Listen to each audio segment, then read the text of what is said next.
Hello, my name is Matthias Cavodi. I'd like to welcome you guys to my channel. Today we're going to talk about Peter Parker Spider-Man issue 75. Here, spoilers for a comic book that came out in 1996.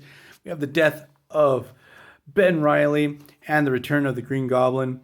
And even though this particular issue, it's a classic, for me, it made the whole Clone Saga a complete waste of time.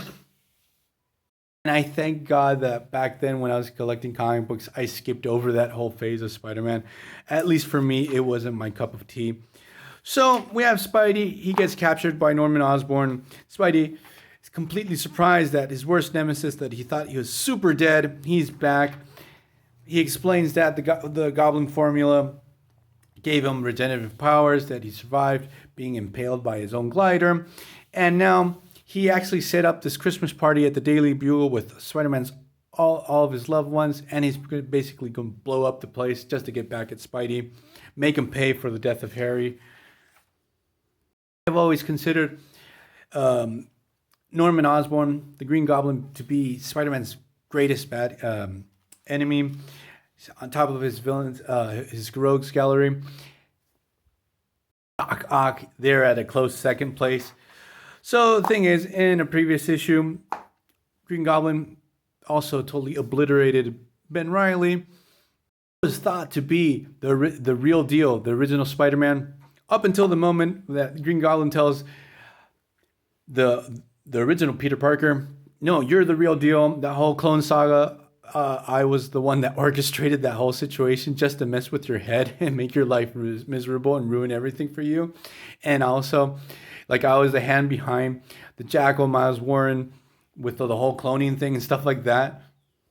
So that's all types of messed up. But when I sat down to reread this, I thought to myself, it's like, oh my God, the whole Clone Saga, if you sit down to read it, that was never ending. It was just a big waste of time. It was just Norman Osborn, the Green Goblin, wanting to get back against Spider-Man. The whole thing was just a sham, a fraud. So we get this final duel against Spidey and the Green Goblin. And what happens is he goes to Daily Bugle. He gets everyone out of there before the whole place explodes. Osborn tries to blindside Spidey using his Goblin glider, but the thing is, Ben Reilly throws himself in front of the glider, gets impaled himself. Green Goblin seemingly blows up and dies in an explosion, even though obviously he didn't. And we get the super tragic death of Ben Reilly. And also during this time, poor Peter Parker loses, Mary Jane loses her baby. So I've always felt that it's a shame that Spider-Man within the main Marvel continuity never became a dad. I always thought that should be the natural progression for this character. And don't get me started on One More Day.